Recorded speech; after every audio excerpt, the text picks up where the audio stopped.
Can you hear me? I can, but I can't see you. Okay, so you see, when there's two of us, it's great, and then as soon as these South Africans come on here, I just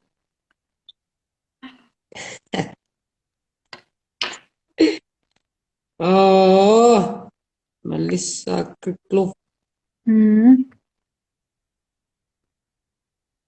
I had a Yeah, bad day. I had such a bad day today.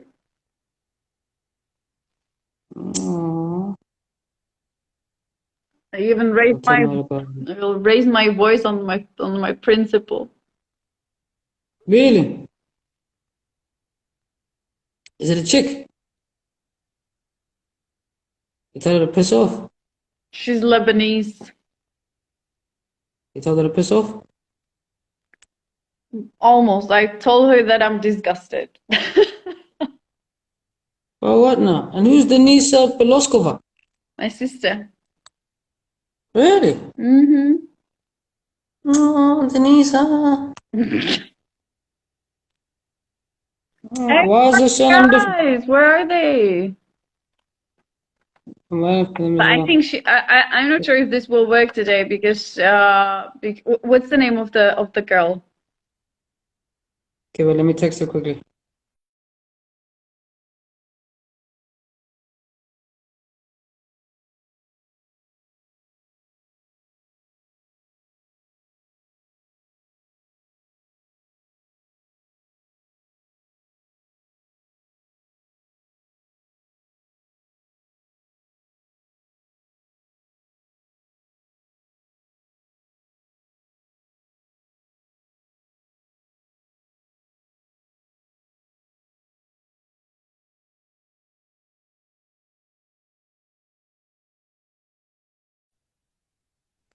Yeah, I just texted them now. Because I know that I don't know if what you heard or didn't hear. She said that she was tired, like she was like, Oh, whatever. Who's not tired? Did she shout at her boss today? I don't know if she shouted at her boss.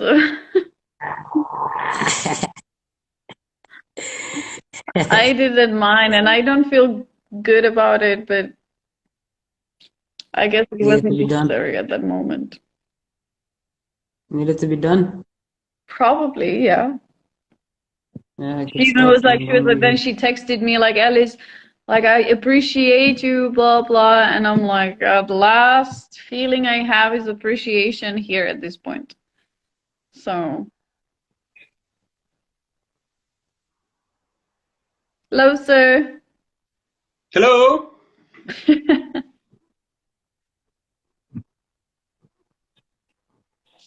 Yeah, No, I see.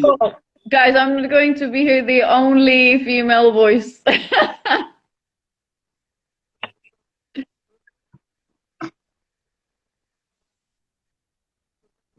Just yesterday we were, like we were one. Yeah, until we talk about race We and have, then what happens. but about what? About race. I don't want to talk about that with you guys. Anything goes here. Anything. You have to be He does prepared not for want to talk about anything. what. Does not want to talk about race. Yeah. No, Why not? it's a very hard topic for me Why is it a hard topic for you? because you have to realize that I come from country where like 99% of the population of the citizens of my country are white. Like there are some members of my family who've never seen black people, never. So it's hard for me even to address. Like I remember the first time I saw a black person, I was 18 and it was in London. Mm. It was so weird for me. It was like What how was should I there? call you? Like how should like when I talk about him because I didn't know his name at that point, I was like, isn't it like bad to say the black guy next door? Like so for me it was like really weird to like speak about this. Like speak about just because I didn't want to sound rude because I liked him. I mean he was a good friend later. But the first time when he moved next door, I was like, I don't know how to like talk about him, not with him. With him it was normal. But when I wanted to talk about him, it was, I don't know like what words I am allowed to use. What That's words I actually am good. not allowed. Why did you feel like you had to be allowed to use some words? Or yeah, Because I didn't want to sound why the censorship? disrespectful. Yeah. Because I didn't want to sound disrespectful. Okay. Or rude, you know. It's the same like, okay, so I read a book with kids this year, and it's about, because I teach grade 6, and it's about a bunch of boys in a desert, and there's some of them are black, and then one of them, the one who is black, says, and it's written there, the word Negro, and they were like, like they were like looking at me like, what, how am I going to react? And because, you know, we live in Arabic country, I didn't want to like, I pretended that I don't know the word, like I'm whatever. And of course, but they are cheeky. Of course, they're like, Miss, we don't understand this word. What does this word mean? What does the word Negro mean? They get into it, you know? They're clever. They're very clever. But it's hard for me. Like, I think, yeah, based on what you're saying, I honestly think that I really want to think that a lot of white people, especially in modern days, have really been told and taught to treat black people with kids' gloves, and then that in its own, it's a problem, because it's a problem because you can't really be that free and then be that selective with words and everything, and then call yourself free. And then I also don't think, I don't appreciate when any other race, any person of other race treats me with kids' gloves. I really want you to treat me. It's like playing in a team, and then you go there, you practice, and then you get on the field, and then let's say you are playing against Real Madrid, and you have a local team from my hood, and then you play against Real Madrid, and then all of a sudden, then instead of them bringing their A game, and then they're gonna play with consideration that you are.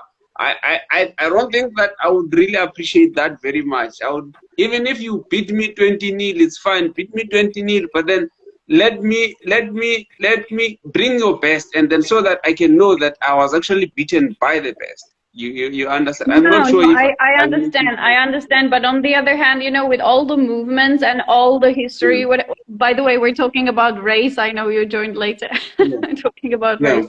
So with everything going on with the history and you know, guys, it really is difficult for me because as I said, like the first black person I met, it was when I was 18. So it was hard. But I have a coworker of mine, Phil, and he is black, and he told me like how he liked actually like teasing white teachers about it, because when they said like that this writer or this poet or this whoever was black, he was like, you know, I don't actually understand, like I understand why you call me black, but I don't understand why you call yourself white. Like a paper is white, you're not white, you're pink. Why don't you call yourself pink? Yeah. Where's this guy from? Cameroon. Okay. You see, that's actually one thing that Mafuya was saying also one of the lives about how all these movements, people use their victimization to their own advantage. Yeah. And again, there's something like that. I remember telling a few guys, I had the same experience with a few English guys, and they wanted to, we were on the field and they wanted to call out someone. And they were like, you know, trying to call his number out. Yeah, number 21. I'm like, who the hell is that? They're like, no, the guy with the green boots. I'm like, bro, I don't know who you're talking about. And I'm like, I looked around the field and he was the only black guy. So I'm like, is it the black guy? And they're like, yeah. And I'm like, what the fuck? So it's like, it's weird because everyone else, like, it's like everyone has been taught to be sensitized and what to say. and what Yeah, not to to be say. very sensitive around black people, and for Yes, and me not that even is just very black very people. yeah. Yeah, it's not even just about black people. I mean, black people are one of the people. It's like you're sensitized against black people, you're sensitized against fat people, you're sensitized against gay and lesbians and trans Yeah, and all yeah, those people. And yeah. then every year or so, you add another person there that you're sensitized to. Add another person that you're sensitized to until you're just I sensitive don't to know. I everyone. feel like I'm sorry. I'm sorry, but I feel really that the moment when I start tiptoeing and really thinking like, how am I speaking and what vocabulary I'm using is really around like black people who I don't know. Yeah, well, I don't feel you that feel the I same am way around gay tiptoeing people? around them to find out like, okay, will you feel it? Like when I say this, will you feel it as disrespect? Or can I call this music black music? Or would you feel offended why I call it black music? You know, it's That's a tough life That's to a live, lot. man. That's a lot of That's work a we have to consequence of, do there. yeah, it's a tough life to live. It's a consequence But of being, I get How? your point, Ellis. I get your point. You know what? I think when, this whole wokeness just surfaced, I remember in varsity I was a team leader. Um and I had to text this lady that I do not know from anywhere. I only had a name and a student number. And I started to text with, "Hi, dear." Sure, this girl sent me a whole long SMS about, how condescending that is. And, you don't just say that to people that you don't know. So, especially when you don't know. So, from that day, I has been very much conscious about what I say, especially around people that I don't know, because this might be the biggest woke feminism or feminist or whatever kind of person, and you might just say one word, just one word, that you didn't even intentionally mean to offend them, and then it just take the whole whatever wherever you find yourself in to a whole nother level. And now whatever you're going to say, it's going to sound as if you are defensive. There's nothing you will be Mhm. able to say that yes, will, and it starts, make them understand, because it's yes, always it's most of the times the matter of they're ready to fight. How dare yeah, you? yes. It was How dare exactly you? what I'm saying. So if you Exactly that. apologize, it's going to be a problem. If you try to Yeah, explain why you said it, it's going to yeah, be a problem. yeah. So So, that's the and problem. someone else might be very cool about it, like, oh, okay, whatever. And then there off you go. But someone else might really go into it. Yes, But I and will the tell thing is you this. one more story. Just one more very, very short story. When I moved to Bahrain, I was in a very close relationship with one American girl and one South African guy, but he was white. And with the South African guy, we were like very much on the same page with the words we used and the view on topics. With the girl, she's my bestie until now, but she's from America. She's very reserved. She's rapping things. She cannot be really straightforward, and especially when she's with black people, you can see like she's like, okay, I cannot say this, I cannot say that. And when I was talking to JD, the South African, we were talking about like black people, and we called them as he called them, and we call them in my language the same way. So we said colored people. Colored people did this, colored people did that, but we didn't mean it bad. We just meant it like people of different color. And she was in shock. She was like looking at us, and she was like, stop saying that. You cannot call them like this. Shush, be quiet. You can't say that. She wanted to leave because she was so ashamed that we were calling black people colored people. But we didn't mean anything bad with it. It's just how I would translate it from my language. It's nothing bad in my language. And they would not feel offended if I said that in my language. he explained to her that in South Africa you use this expression. She said in America it's totally out of limits. It's almost the N-word. Yeah, So yeah, exactly that though, right? Is that it gets there. It gets to a point where every single year or so, someone will come up with something and say, "Okay, I feel offended by this. I feel offended by that," right? Sorry, just wait. Okay, so it's like you cannot have people control what you can say and what you can't say. That's going to be totally up to you, unless whatever you're saying is going to be an incite to violence, right? So whatever you use, like I remember asking this group of white guys why they never use the N word. Like I use it frequently, and why they never use it, and all of them came up with a bunch of excuses, and like 95% of them was the fact that, oh, I thought it's a bad word. I thought it was. And I'm like, look, why? Why I do you do. think so? Yeah, yeah, I understand. Like you think it's a bad word. And it's like, okay, maybe you do, but like, why do you think that? It's a bad word to whom and why? Like, why is that not a bad word, but bitch is not a bad word? Like, But it's difficult to have that conversation with it's with someone of who's not black, because the only thing they hear is that there is it's culturally inappropriate. You can't even braid your hair and you're a white person, because culturally, like, that's what it's a exactly what taboo. I'm You saying. Exactly. understand? So So yes, of course, it's easier to yes, have it. of It's course, I it's think it's difficult. more. Yes, of course it's Yeah. difficult to have that conversation. Just like it's difficult to say to someone, hey, have you picked up weight? It's like you can see it. You've picked up weight, but now all of a sudden it's difficult to have that conversation. It's like, okay, you're going to be offended at that. Okay, but did But you how pick do up? you expect someone who's white, like, to react, or like, what response are you expecting when you start a conversation about what they are being conditioned of what is acceptable No, well, racially? You understand? the reason why I Otherwise, asked it's was, almost like, the reason what why do you I want asked to was to understand the say? way of thinking, right? Was to understand at what point do people have power over you, and how at what point do you allow them to have power over you? And But now, Lou, now you see, now this links to what we said last night, Alice and I. At the end of the day, you also need to be aware of how your actions and what you are doing and what you are saying are affecting the next person.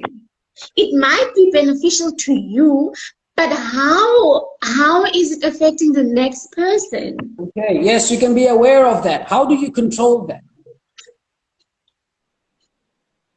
How do you control By what? being cautious. Like, I cannot just go No, out and do things exactly what you because said now. If I say to you, hey, dear, and you get offended, right? Is that my problem or yours? but I would ask you to not call me dear, No, because I'm I not have saying. my reasons. So you cannot continue saying it. Yeah, I can but say you're whatever I want. You but don't you're ask me. already offended. Yeah, No, I but understand. yeah, You but can't you even are say what already you offended. want. Yeah, But this is what Ella said last night as well. At the end of the day, like, there's boundaries. Whose boundaries? who's born? Like, for me, there's boundaries in terms of how I want to be treated. Okay. How are you going to speak to So me? so Yes. so What you so going to do? so And all whose of that. fault? There's Yeah. boundaries to protect myself. And you need to respect that. If you saying dear to me makes me feel some way, then you should But refrain from saying dear to That's me. your no. That's my yeah, speech, but not here's the your thing. speech. That's Yeah, but my here's speech, the thing. Oh. right? Yeah, but So, here's the thing. sorry, man. Yeah. You don't walk around with the rules that are written on what should be said to you and what should be not. But then if someone says something that you don't like, you get offended. And then after you get offended, you're already screaming and then trying to tell the other person how offended you are. And then of course then it becomes difficult for the next person. I think that when you get offended by what someone says, the problem might be with someone, but then the biggest problem might be with you, that you get offended by words. But no, I mean, I kind of agree, but also disagree, because You know, it's everything is about reaction. You can say something like, for example, let's say that you're waiting for your girlfriend, okay? Yeah. And it starts like you start being annoying and you text her, hey, where are you? The fuck? And the thing is, how will she react? Like if she feels not offended, but she doesn't like the way you speak to her. So the first thing you meet, she will say, look, I understand that you were anxious. I understand that I'm late. She may have excuses, whatever. Yeah. But I really don't want you to talk to me this way. And Yes. then you should like accept that. You should be Apologize. like, Yeah. okay, I'm sorry. I'm This is sorry. Yeah. this Yeah. is Okay, not but that's right. a different. That's You okay. have Well, to be protective with how I speak. But that's a different thing, guys. That's a different thing. No, you know the problem here. The problem is that's a different thing. That's two people who are understand that they are both people, but then they are annoyed each other. Here, the biggest problem with what we are talking about now is that you are talking about black people who get offended and then who want to be treated with kids' Yeah, gloves. but the black We also person, yeah. when I offend someone, and it doesn't matter what color, but if I offend you or a person who is purple, I don't care. And the But we are going person back tells in me, circles. look, okay, so let's say that I call somebody, hey, you colored person, and he would tell, but I would expect if the person doesn't like it, I would expect him or her to tell me, look, Alice, I don't like it. Call me that. Yeah, yeah. Call me.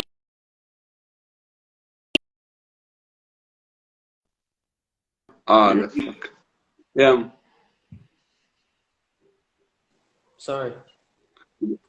Yeah. Yeah. So my point, I think my point is that we have actually gotten into a point in time, a point in history where people are extremely weak, and then because of that weakness, then almost everything that offends them, almost everything offends them, and then. Well, it's hard for me to draw a line that people should not be offended by this, should not be offended by that, or also to gauge the weight of what should offend them or not. But I because remember when we started this, we are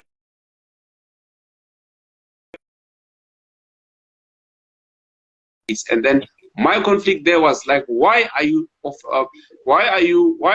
sensitive over, why are you sensitive? Because until when? Because now let's say you're concerned about talking about race, and then I come and then I say that, okay, let's say I come and then I say, okay, now not only should you not talk about race, but then you should also not talk about the size of my food. I get offended when you talk about the size of my food. And then from there, it goes into location, whatever. That means if you also continue to allow that and not push back, there might be a time where you're actually not going to talk about anything because you are going to risk offending someone. And then how are we going to think? How are we even going? Because the truth of the matter is that you cannot think or invent anything new without the risk of offending someone. You always carry I know, that but risk. nobody wants to be called racist, right? Like, I don't want people to call me racist.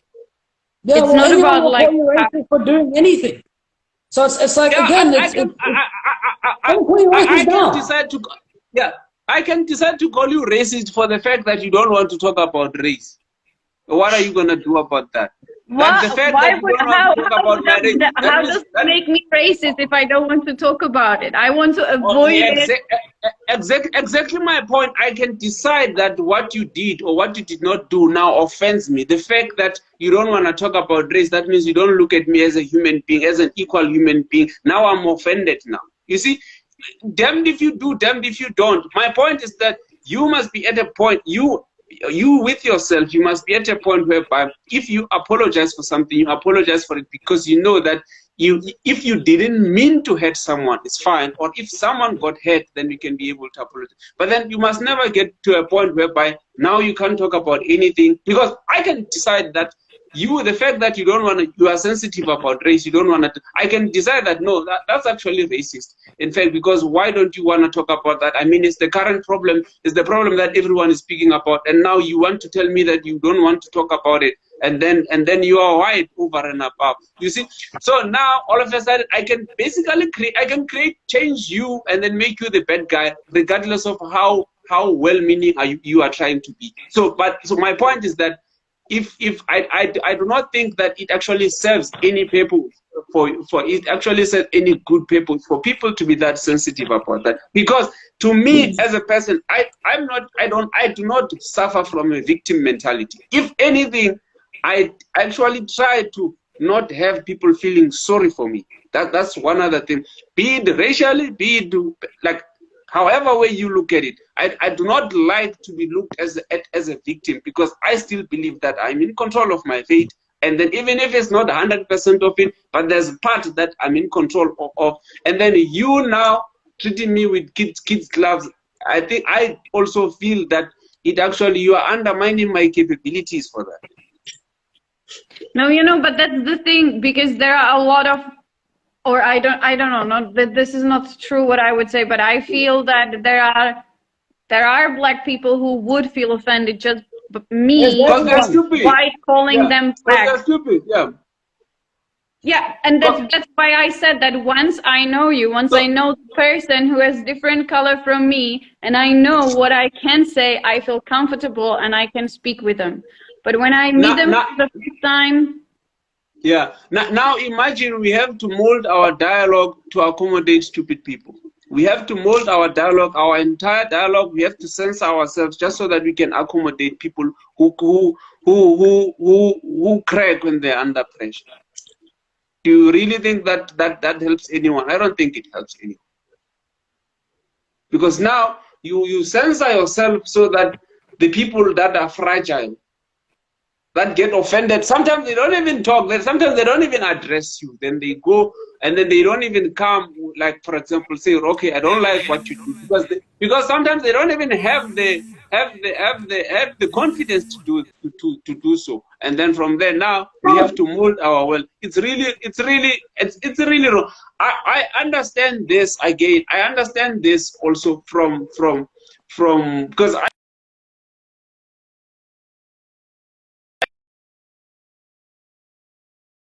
white clients, you find that they also come with that mentality that, okay, they will want to treat me, and then I really feel like that is not fair. It's not the way. It's not the way. Now you have to think that, imagine she doesn't really know us, né? Yeah. And now she must partake in this conversation or discussion about race, knowing the climate currently globally in terms of race, how it is. Yes, but I mean, and now you're online. Here she says something, someone sees it, take a snip of it, doesn't know the context at all. They are offended with just that one piece of thing she said, that one thing she said. They don't even know what was happening. Boom, next thing she's trending, she's viral. Because has, and then now you must also look at the majority of people are just going to go with that. Because whether we're going to call those people stupid or we're going to label them to be whatever, that's beyond the point. The point is here, she will be the one who is basically labeled as racist. And then you guys, who would know, me included, knowing, okay, but that's not what was happening. This whole thing is taken out of context. We probably have like this much control over the outcome of that snippet that is just broadcasted out there in the world. Yes, fair enough. You understand? Even though we would like her to partake and be part of this, because she needs to challenge us. And then, as you say, it doesn't mean that just because of some people are hypersensitive and all of that, now you also always have to shrink to, to benefit them and to baby their feelings and emotions and insecurities and all of that. But it's a hard one. Is that black privilege? Is that black privilege? Yes. Yeah, it is. It is black privilege. It is black privilege because it means that they can't get criticized. They can't be Yes. criticized. Because Yeah. white And then people are afraid of criticizing them because there are laws and we can be like, I don't want to say thrown into jail, but yes, there may be consequences of what we say. And exactly, if that one sentence is taken out of context, who is going to be the victim and who is going to be? You. Yes. So now look. So Exactly. now look at those options that you have, right? Is that you either say something that you really feel, right, and go viral, or you leave it, you don't say it, you don't go viral, and then you accept it that you can't say that. Then someone else comes and cuts down your vocab even more until to a point whereby every single time you have to kind of keep changing your own personal dictionary to accommodate for everyone else. So then it's like, okay, well, then you have to make that choice. It's either you live like that and keep changing your dictionary. Now, today, we don't use the word fat. You can't say that. Tomorrow, we can't use the word nigger. And then after that, we can't use the K word. You can't say kafir because it's terrible. You can't say this because it's terrible. You can't say transgender and lesbian. And it's like, okay, you can choose that. And if you do choose that, then fine. You're not going to go viral. Right? But also the Yeah, thing is, it's like, because once but then you need every to day, choose in how this many of life, those are you you going need to to accept? choose your battles. And you Yeah. need to choose your battles very wisely. Yes, It's either yes. you're gonna go get the gun and have the gun in your house to protect yourself so that when the enemy comes from out there, you are ready. Yeah. You can choose to raise your boy child in a way that they will be able one day to defend themselves in this cruel world. Yeah, so now that's the Or problem, right? you can, you need to choose every time you are always you always, most of the times you will always find yourself in a position where you have to choose this or that, and what would be best for you, because it's either I'm gonna be But sometimes, very much outspoken and very much like confident in my convictions and my beliefs, and stand by those beliefs and things, or I'm gonna be, you know what, this one I'm good. I'm gonna to preserve my peace. And I have a right to do that, to preserve my peace. Because if I'm going to take it on, looking at the scope of things like,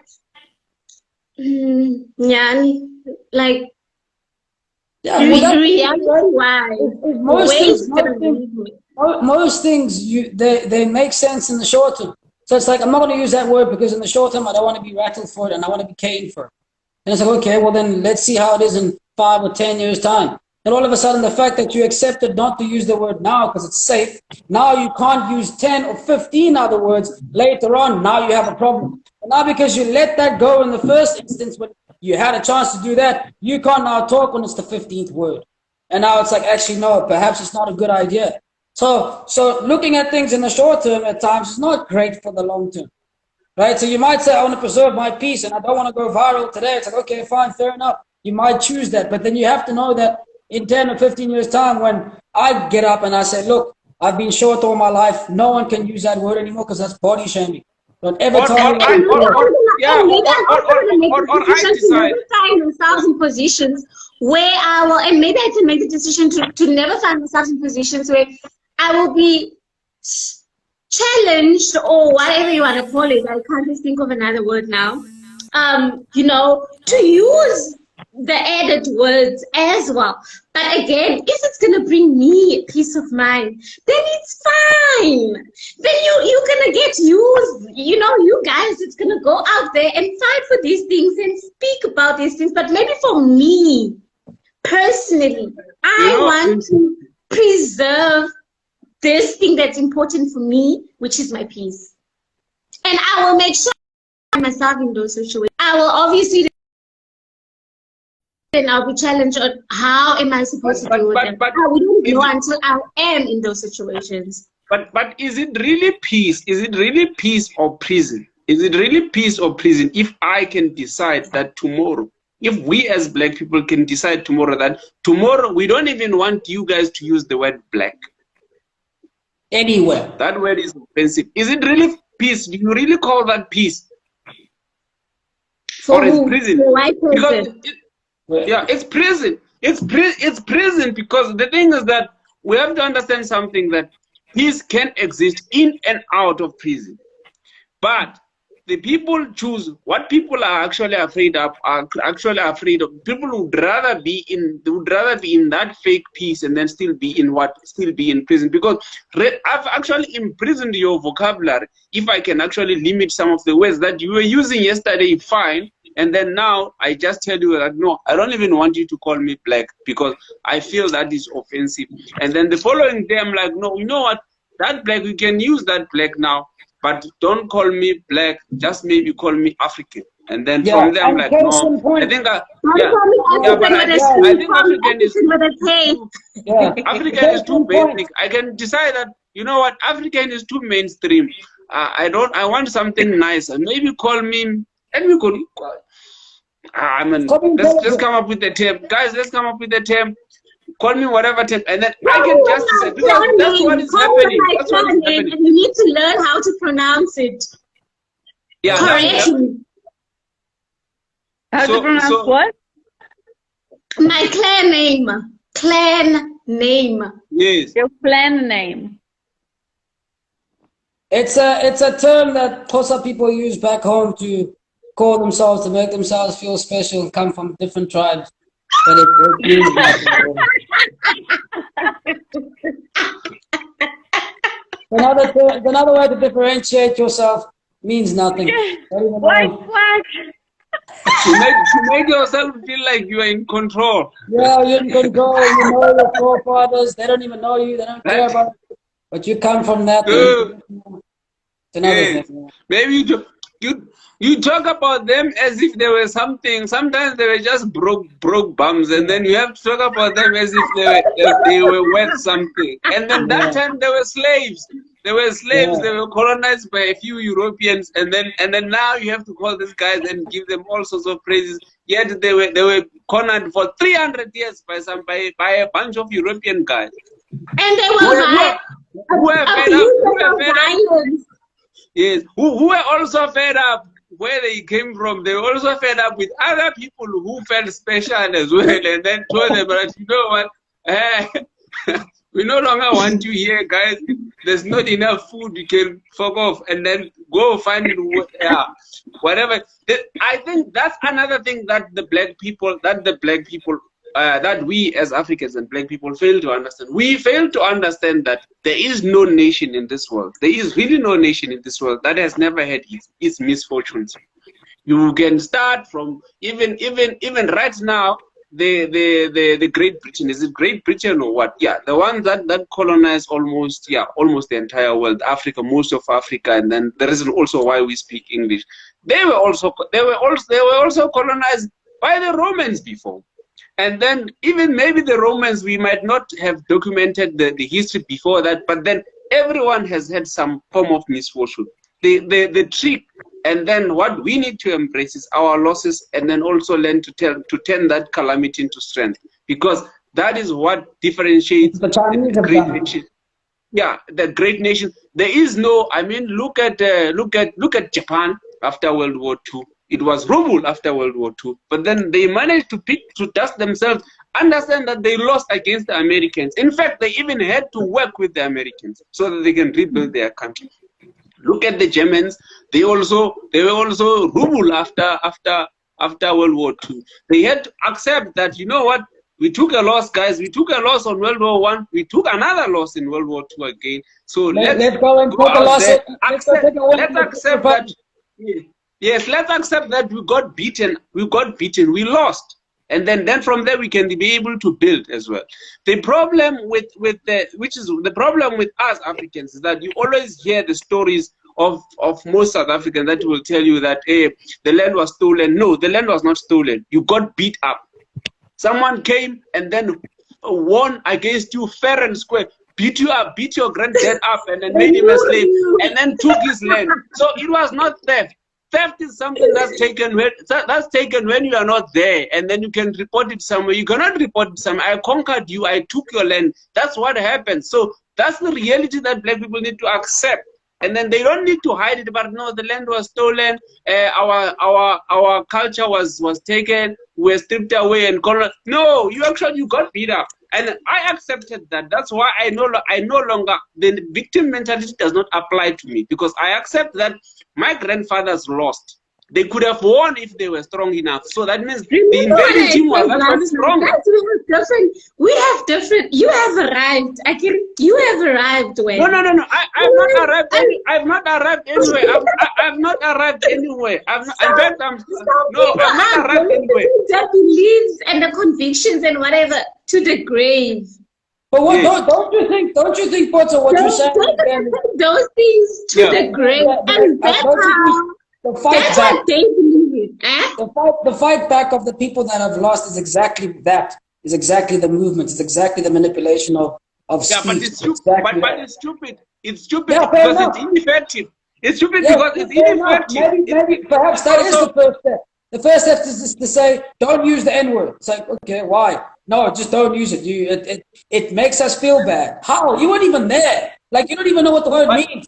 It applies not to you. And then it's like, okay, well then what else? Oh, nothing. Don't make black jokes. Okay, but you guys make jokes about white people all the time. Yeah, we're allowed to because it's funny when we do it. Oh, how? How does that make sense? Yeah. Well. I agree with you there, but I think the problem that I have is that is like accepting defeat but still fighting from the position of weakness. Fighting from the back. You are not fighting from the position of strength, because you are fighting from. You still want this person to feel sorry for you. That is the problem. I don't want people to feel sorry for me. So yeah, as long as you want some. Yeah. What was tonight's topic? I think I missed it. I don't know. I was just talking about race, about I don't know even how. I don't know how we wrapped here, but if I remember clearly, we were supposed to continue with last night's conversation where you said that women would just open their legs to. Okay. I think I can remember. Yeah, no, I think I can remember that, because what we were talking about, we were talking and then we were arguing, and then you made some reasoning, and then I said that reasoning sounds like the reasoning of a woman who blames the man, who says, no, I didn't know that he's a player, and then I slept with him, now I have a child. So I said that is stupid. That is a stupid woman. That's the reason of a stupid woman. I need you to explain that to me. Yeah. So yes. So actually, that topic is not so different from what we are just having now, because it means that you do not accept that you were actually not smart enough to see that that person you were actually not smart enough to see that that person is a player. So the stupidity is on you, because the joke is on you now for not being aware of the fact that you are being crooked. I need you to explain that to me, because I am desperately saying. Okay. You expecting me to see someone's intentions? Yes. As a human being, how am I supposed to see that this is a douchebag of a guy? I should not, in fact, associate myself with this person. How am I supposed to see that? First of all, you are too young to even see that. That's why you need to go to the people that know, the people that have been there before you. You are very young. How old are you? You are probably less than 30. So you are too young to even know that. That's why you have to call other people that know more than you. And then you need the advice of other people. That's why other people exist. But if you go alone there in the world thinking that you are gonna go to this guy and then hope that it becomes them, then you are stupid, because you really are not seeing what's happening. You need part of being clever is understanding what you don't know. So you don't know, and then that's why, as you are saying, that you are asking me, how do I expect you to know that this one is right, this one? No, I don't expect you to know, but I expect you to know that if you don't, I expect you to know that you don't know that. And then now that you don't know that, that means you need help. Someone must be able to assist you in that. Lord Jesus. No, but then it's the reality of life. When you don't know something, if you don't know something in class, you call someone. If you don't know something, if you are not sure something, if you can, but then take this guy to my mom, to my grandmother. But when it comes to men, you decide that no, you know what? Here I'm just gonna block everyone that knows. I'm just gonna jump into this thing and hope it works. And that's why it never works. Because you don't know what you're doing. So what am I supposed to do? Am I supposed to take this guy to my mom, to my grandmother, and exactly. go? That's exactly what needs to be done. That's exactly what you need to do.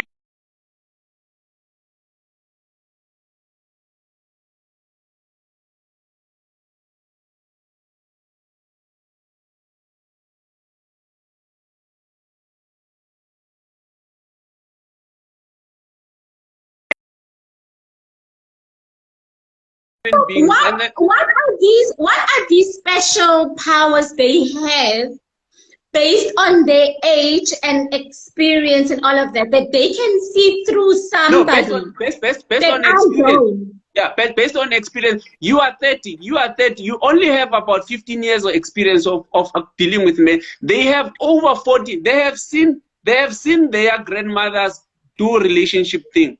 They have seen their mothers do the relationship thing. Wait. They have they can tell us when you get married, even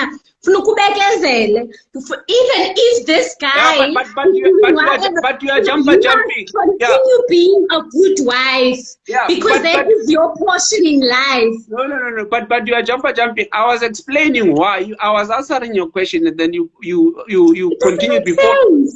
No, it does make sense. They have seen people before you date. They have dated. They have also seen. And those that listen don't ask these questions. They don't get into these problems. Listen, don't ask these questions because. So do you guys when now you are dating, you've met a new girl, do you take her home so that she can evaluate it there whether she's a good one? I should actually do that. That's exactly what I should do. Okay, how would you feel if a girl tells you, like, I don't know, let's say you're dating a month and the girl tells you, hey, I want to meet you, my parents. After a month, you would be okay. You would be like, if I'm serious about the girl, that's exactly what I'm gonna do. But then if I'm not, I'm gonna run away. And that means I'm not ready. That means it's either I'm not ready or I don't want to see the parents. And then either of those reasons are enough to qualify her are enough for her. If she is smart, she will also understand, you know what, this guy is not ready. First of all, he's not brave enough to meet my parents. Secondly, he wants to run away. That means that guy is bad. He's bad for you. Or you should wait. You guys, that means you're actually bad for each other. And that's what happens. That's why you have a lot of black women that walk around with children and then from them, they hate the parents. They hate the parents that they've selected for their children. Understand something, when you have a child with someone, you are basically selecting the immediate family member of your child. You are selecting the immediate, that child, you might hate that guy, but then that guy is your first family member of your child, because you cannot wish him away after the child has been there. So if you then pick a wrong guy, that means you are going to have to look at the image of your wrong mistake every single day, and then you are gonna. That's why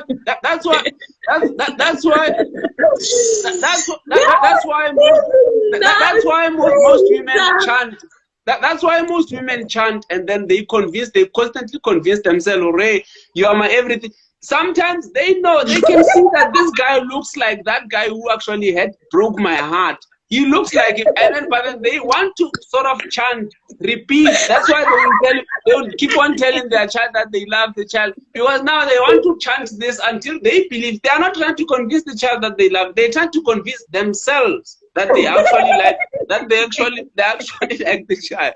And then that is the problem that you have. And then from there, wait. How old are you? I'm 30. Are you 30? Yes.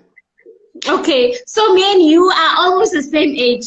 So how did you get to this? How did you get to this? I need to understand. By not being, by not being the victim, I own my mistakes. I don't blame anyone for my mistakes. There is And not you a are single basing mistake. your experience.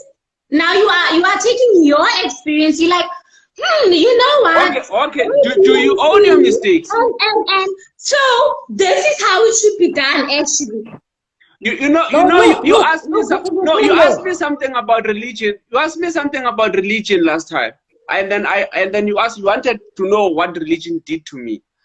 Part of the reason why I left religion is because I wanted to stop blaming the devil for my misfortunes, and I wanted to stop crediting God for my hard work.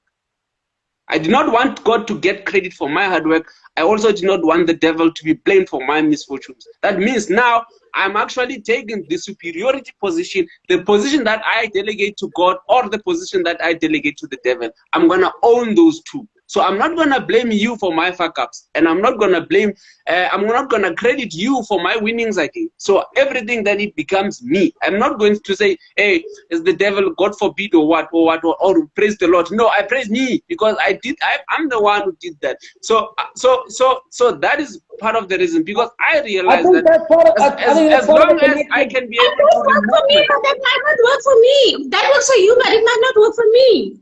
Okay, yes, then it's fine. Then That's it's fine. That's what we should do, because you've done it and it worked for you. no, listen, that's not, he's not, okay, he's not saying that. I'm also not saying that. We're just saying, well, I'm just saying that this is what is happening that I see. This is what can be happening and should be happening the way I see it. You make the decision how you want to live. So it's exactly what he's saying now. It's like, you want to have a child out of wedlock? Fine, that's your problem. This is what I normally see. This is what I normally see. If you want to go down that route, cool. As soon as you're a statistic, then boom, I'll tell someone else exactly the same.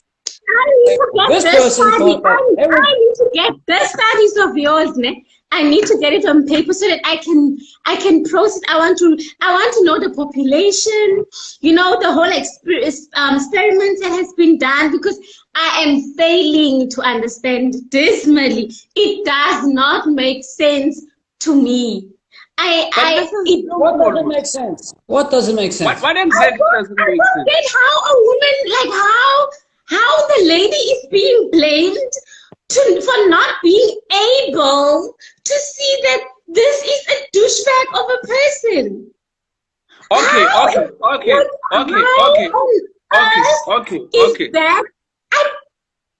Okay, let me ask this question. Let me ask this question. Let's assume that you own a company, you run a company, right? You own a company, you are the CEO of a company, right?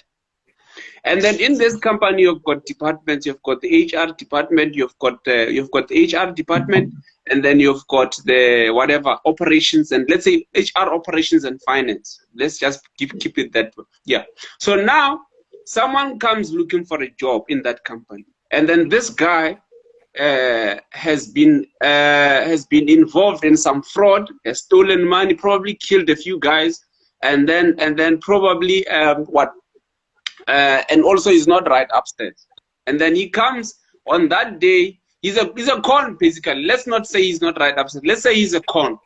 And then he comes there with fake ID, fake passport, fake qualifications, and then it's also and then he wants a job in your company. Whose responsibility? Okay, let's say now he gets the job. After he gets the job, he steals money in your company. Whose responsibility is it? Whose fault is it? Whose fault is it that this happened? And there are supposed to be processes to screen the person. Those are the processes that you must have before you date or you sleep with any guy. Then ask yourself, ask your family members which processes should be there, so that you don't end up with a crook inside who goes going to steal the money. The older ladies? What about the older ladies who? Which older ladies? Like, let me finish, and then you will know which older ladies I'm talking about. What about the older ladies, the ones that are supposed to guide me, who have failed marriages? I don't think listen, you know, they've been, okay, let's say they've been married, and then the husband passed away, they moved on. Later in life, No, They no, no. have Wait a a minute. few Wait a minute. years Sorry, experience. I'm sorry. I have to stop you. You are not fair because you have not conceded first. I want you to concede before we jump to the lane. I want you to concede that there are processes that must be done, just as there are processes that must be done before. No, no, no, no, no, no, You no. did Because not the same thing. I don't want us to keep extending the scenarios and arguing upon the same thing again and again and again. Because you said you don't understand. So I told you, gave you an analogy that you are an owner of the company. Some crook comes into your company, and then you conceded. In fact, you had accepted that there should be processes that are done in order to make sure that this person is the right person, fits into the culture, is not a crook, and has the qualifications that he says he has. But then you don't want to do that for the guy. Do you concede that, to now concede and accept that even on guys, that should be done before? Even girls should do the same thing before. Do you concede? Do you accept that? I don't accept it. Then we can't argue. Then we can't argue because you're arguing for the fun of it. You're not arguing to learn, because you cannot accept this one and then deny this one. It's for me personally. I'm not talking about you. Do you know what the problem is, though? The problem is that she wants to argue for the fun of it. But then that's why I'm saying that. Yeah. Besides that, is that when it comes to men or when it comes to the opposite sex, you always want to have your cake and eat it. So you always want to. You always want to make all the collections personally possible to have sex with all the guys and all the girls that you want, and at the same time not be then conned by people. So you can't have both. You can't have both. You can't have both because the guy who's scamming the company came there with the intention to scam the company. And if the company failed to do the proper check so that it makes sure that this person does not scam it, then the fault is on the company because they didn't do the due diligence. So you want to blame, you don't want to be blamed for not doing due diligence. That's your problem. That is where the problem is. You still want to blame the con. Our argument last night, Ellis and I. This is also the consequence of the foundation. The foundation must be laid there in the house by the parents of that crook, so that he can know it is not okay to do such things unto other people. I'm not saying that it's okay. Well, which kid? Wait a minute. Which kid?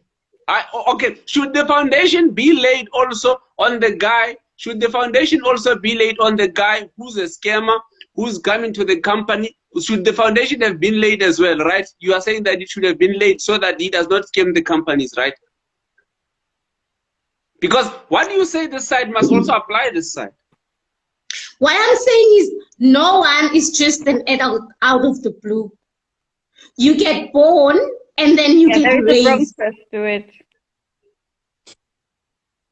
That we need to acknowledge.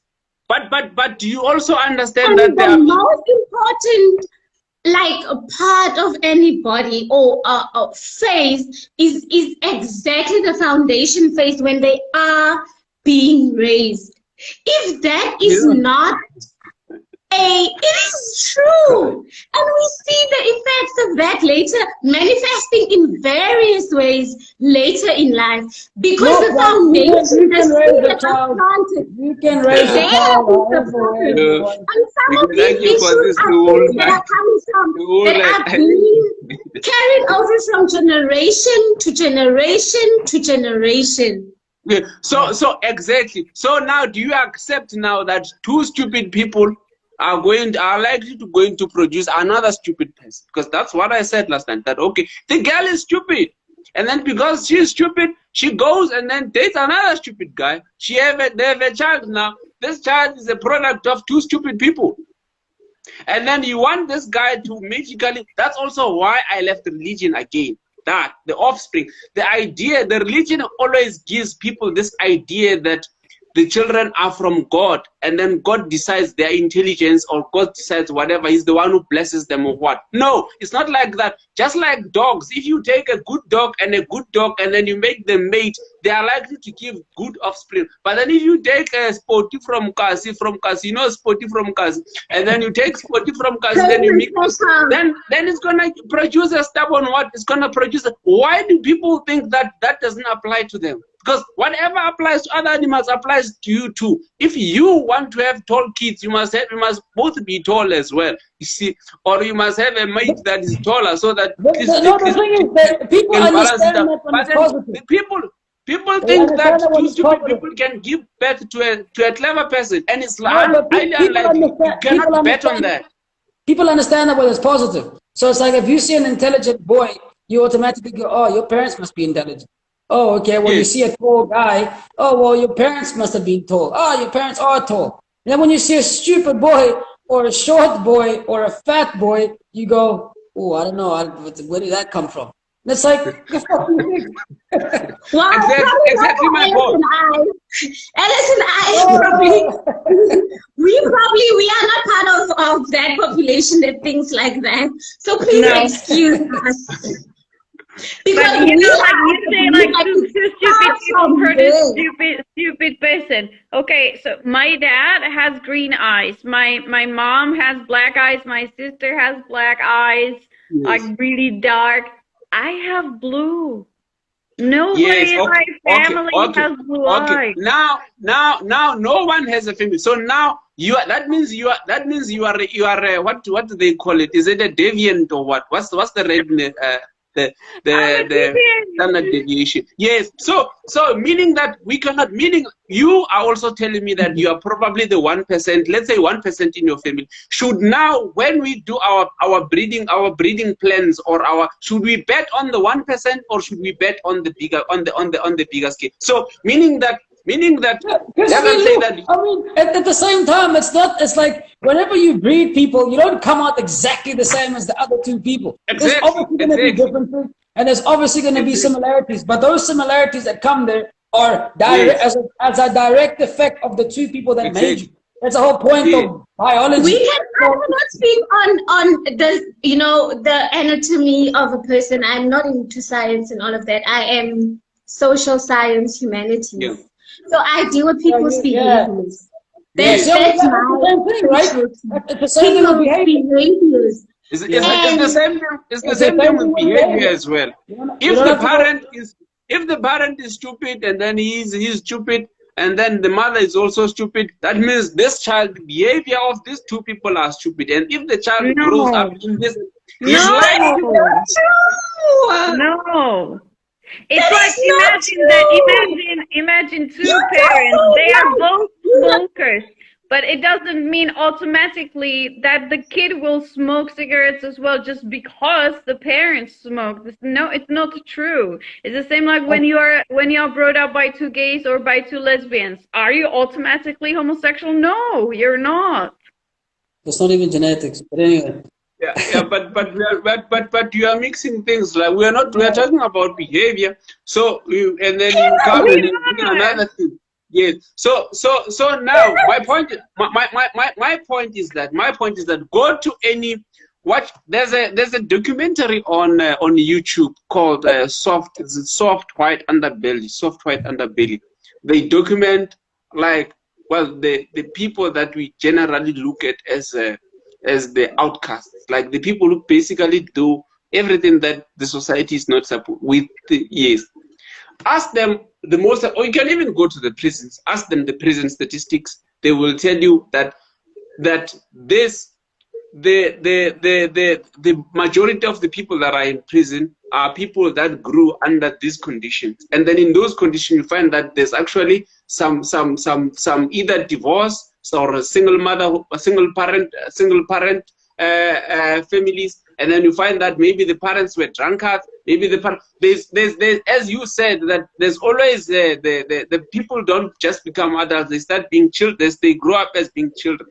So you can say that some people, of course there will be some people who will also deviate from the norm, But then, That, and if that, you and want to that build a proves good that, society, said that. if you want to have a society that has Deviation. got a good behavior, that means you have to bet on people who behave good.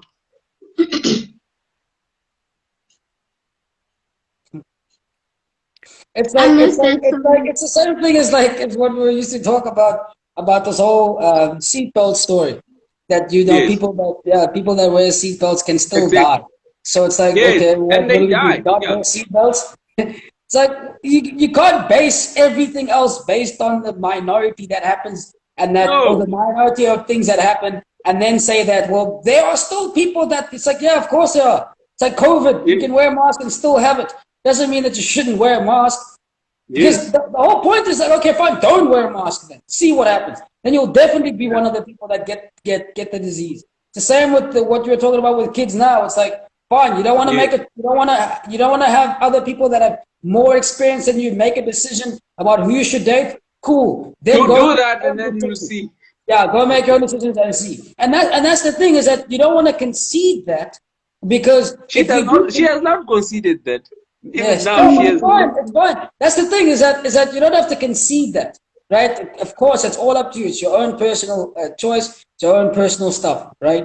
And And I you should go not down. be judged, please. No, no, not talking about you in general. I mean, not talking about you in particular, but you can choose that path. It's fine. It's like someone saying, "Look, you can do drugs and be a functioning alcoholic or a functioning Yes. drug addict." Say, "Okay, cool. Go and try it. It's nice. Yeah, you'll be functioning. Let's see how long you'll be functioning for. You can go and try it." And the thing is, again, it's like those people always tell you about the other people that it hasn't worked with Yes. or it has And worked it's with. wrong. But you try it And it's then. wrong because You try it. we cannot bet on those people because they are a minority. And then The people that are saying things like this don't bet on themselves. They bet on other people. So it's like, okay, well, you want to have you saying to me that if you can have a child out of wedlock, that's going to be great. Yeah, you can, because there's some people that if you do that, then it works out that you do then find love and marry later on in life. It's like, okay, cool, do that. My mom did that. My mom had me yes. out of wedlock and then she got married. Okay, so now I'm going to say that that's the right way to go. Good luck. It's like, no, she could have been left any time during Yes. the pregnancy. And she would have been left dry. So that was a bad decision. It turned out good, but it was a very bad decision. It doesn't mean now I say, oh, okay, But that's a guys, great thing to happen. do you guys even take into account how society is forever changing, how values are changing, how the norms and all of that are forever changing. So yes, my mom had me out of wedlock, and that that was great. It worked out. But now today it might not. Next year it might even be a total different scenario. Of course, And yeah. also, we are human beings. Yes. And we We have are human patterns, beings, and the future is and determined by the we are past changing. and the Like present. today I can have the strong conviction that having a kid out of wedlock is disgusting. It's wrong. But ngom, so I can wake up and say, you know what? That's not. I don't believe in that anymore. Yeah, then There's a try it. reason why I feel like that. Because Yes, I'm a human being and I am yes, growing and evolving as time goes by and yes, however I am allowing to grow. yes, So I yes, am really struggling with the notion that yes. it's a dumb person that would have. I am struggling. I am really struggling with it. This is the thing, I though. This is the thing. Like, you live your life based on the past statistics. That's how you make decisions now. You don't say, oh, well, yesterday I woke up and then I survived. I'm going to now change the way I woke up because maybe if I do the same thing, I'm not going to survive tomorrow. You always keep what you did before because it works now. That's why you talk about the past so that you can determine what the future is. Because even if the future is forever changing, when it changes, you will see how that changes and you will adjust accordingly. You don't adjust to what you don't know. You don't wake up and say, oh, well, yesterday there was a mugging, but today there probably won't be, so I'm not going to be anxious. It's like you're going to have to use yesterday's thought process for today and today's for tomorrow. It's just the way that life goes, even though that's how you even know that life is changing. So as you go through life, when how we all personally live is we make decisions based on the past. We make decisions based on statistics. Like I said again, it's like, we make patterns. Yeah, to be able to predict the future, we make patterns, and those patterns are not just patterns we get from our heads. We check, okay, last year it rained in June. Last year it still rained in June. The year before that it still rained in June. That means it's likely to rain in June next year. So let's prepare for when it rains in June. And then when it doesn't rain, then you go, okay. When it doesn't rain in June, it's fine. Then we change the pattern because now it didn't rain in June. We have to also accommodate the fact that in that one June it didn't rain. And then we make that accommodation. But we cannot say that the world is changing now. We must prepare for what we don't know. Well, the past doesn't count. No, the past will always be very important because that's where we drop. You can't. That's like you can't change the past. Yes. So now we know. Right now we know. For example, right now we know that. Oh, okay, having children before wedlock is bad. We have all the evidence to prove that in the past, to show that, to prove. And then even currently we can see that it's not working. We also know that raising a child alone is also bad. Because why? I am raising a child alone. I am raising a child. So, but then that is bad. You know that is bad. Why is it bad? It's bad because first of all, it's difficult for you. It's draining for you as well. No, don't get me wrong. It is difficult. Yes. But why is it bad? It's difficult, nice. Why did I like challenges? Yeah, but would you like the state of difficult, that state of if you had a choice, would you have selected this state of difficult, or would you have wanted things to be you don't have choice. It's life. Like life happens. Like it's not like it was not my choice. It was not your choice, but now is it nice now? Of course, now it's not nice, right? But then, if you would be appreciated if maybe things were easier a little bit, right? And you're a father. Do you have kids? I do have a son. Yes. How old is he? He's gonna be turning 4 in August. Okay. Oh, what? She wanted to judge me. And I would say though, one of the things that it's not great in having a child, especially if you're a single parent, is that that child doesn't have the opposite or the other part of a parent to parent them. And that might not be a good thing, especially if you're a single parent. You're probably never going to be there because you're always working. You will always bring one side. Yeah, you'll always bring one side when you can, but also when you're not bringing that one side, there is no other side besides the outside. Because when they grow up from school, they grow up from nannies, they grow up from when they get older, from gangs in the streets. But if you they meet Prabiza. Prabiza makes them a pact. He makes them part of his gang. I need to ask a question on that, guys. That actually, it's a child, ne? Yeah. Whatever you are exposing them to becomes normal. That's what I get used to. So yes, there's no father for whatever reason. There's no father. Not parent. It's one parent or mother, whatever, one parent. But then someone else in the family, it could be a grandparent, it could be an uncle, whatever, fulfills that role so efficiently.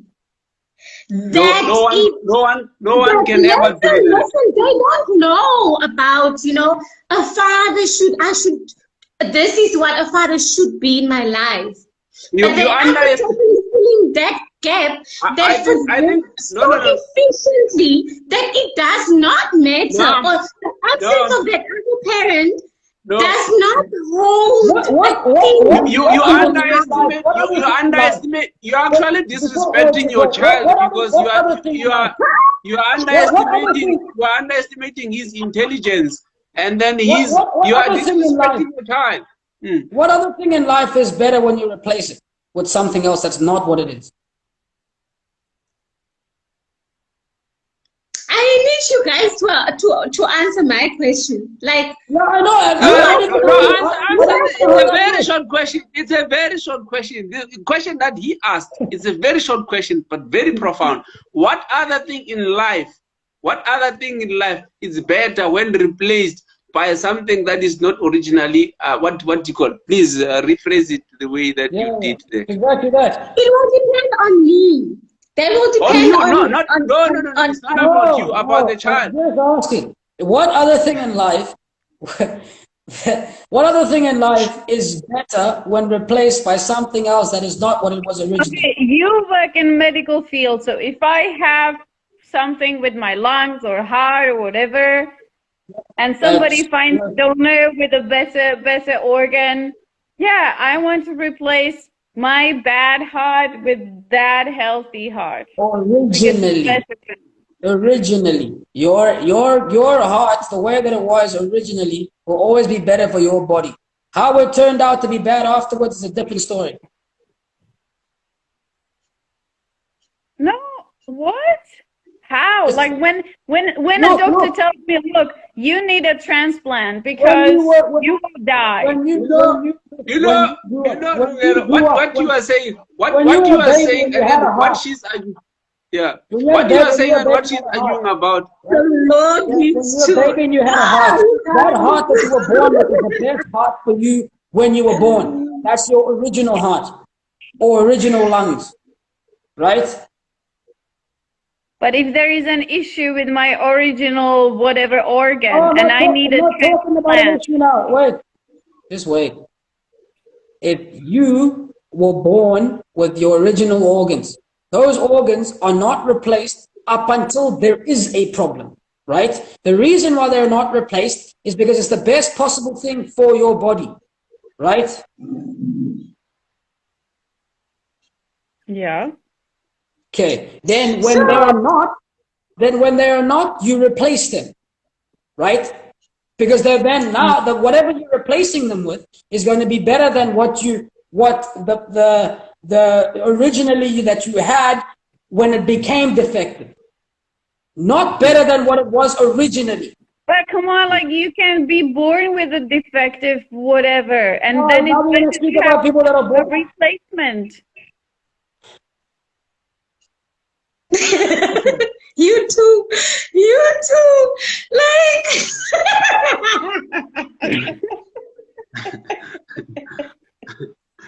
Don't laugh. I'm supposed to laugh. My question still remains. My question, I'm not undermining the child's intelligence. No, I think you are undermining the child's intelligence because you assume that the child will not know, or the child does not know. Obviously, I mean, like the child will have to go to school. Then that is wrong.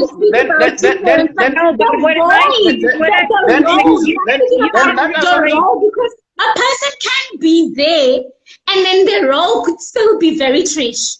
Or them assuming that role could be very detrimental to the child. So I'm speaking about the role that they are fulfilling in that child's life.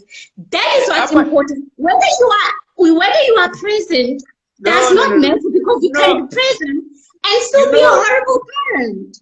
You know the reasoning that you are putting is the reasoning that most single mothers, that the most women, not even most women make. They think that they can go out there and then have a sex and then have a child with this guy, and then they find that they don't like this guy, then they want a replacement. They want another guy to come and be a stepfather to this child, and then That's where the problem becomes, because now you cannot have a child from column A and have a father from column B. You have to choose from one column. You cannot have this side and then choose this side. So it does not happen like that. You cannot pick and choose. Once you have a child with someone, that child is half. That child's entire DNA is half of, it's a composition of half of another person, of that person. That the other person becomes his immediate family member. So you cannot wish that person away. And then again, so now what happens? What you are saying is that you are saying, okay, can we find replacement fathers? That's what you are trying to find. Okay, can we find replacement fathers? No, you cannot find replacement fathers. See, there's always gonna be a glitch. No, but you're talking about two different things. The first thing is the role of the parent, and the second thing is the parent physically. What you're talking about is the parent being present physically. What she's talking about is the role of the parent can be given to somebody else, which can happen. And it usually, if and again, we're with the background. If the background is strong, the background will take over. But yes, physically, the parent will be missing. But, and definitely, yes, the kid is not stupid. The kid will know. I think one of the biggest questions that we must ask, maybe we must ask the child, okay, you, my child, what would you wish? Would you wish to have your real father be here, or would you wish to not have your real father be here and then have this guy as his replacement? I don't think that there's any child who's gonna remember what you said earlier. Wait. Remember what you said earlier. In order for me to make sure that this guy is suitable for me, I need to go and consult the ones who are older. Ne? So if this kid is telling me, no, I don't want a replacement. So what am I going to do with that? Why I made the child. The child is there now. So you are saying I will find the child there. So what am I going to do if the child telling me I don't want a replacement? No, of course. Right now, you're already fucked up when things are like that. That means you made your cake. Now you made your soup. Now you must drink it. I'm older than that child. I have experience and I have the responsibility to make decisions that will be in the best interest of that child. And unfortunately, I will not be 100% of the time right. But if I know that I have in the best of my abilities, I have tried, I have attempted to always act in the best interest of the child, as in terms of the Children's Act of South Africa of 2005. My responsibility is to make sure that I'm always acting in the best interest of their child. What special skill do you have to think the that parents, do you as think the primary caregiver, as the one who has more rights towards their child, I must make that call. Okay, let me ask you the question you asked us. What special skills do you have to make decisions for that child? I am the mother. There's no manual. You see why then your mother has a special skill to then make decisions for you as to what you should do and who should you pick? Because she's working on the best interest of you. Mama, it's not the same thing. I am dating from which age? 13 years old, I cannot make my own decisions. I cannot let a child who's 7 years old make their own decisions. That it doesn't make sense. Okay. So you have to put two together. Do you think your mother?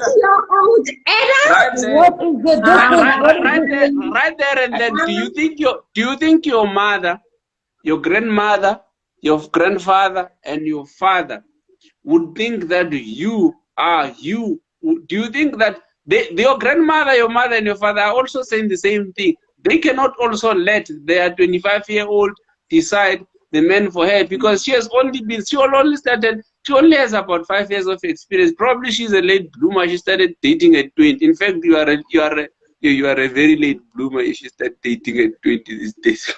So So now, bad. yeah.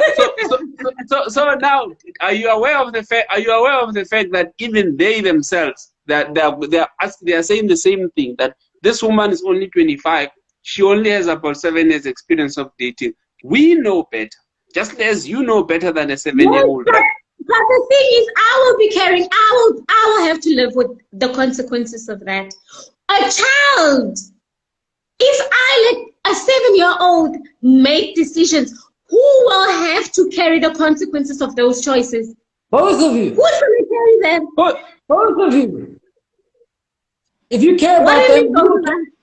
the child will carry the consequences because they're the ones that got into the situation, right? So they will have to carry the consequences. And if you want to carry them, you can too.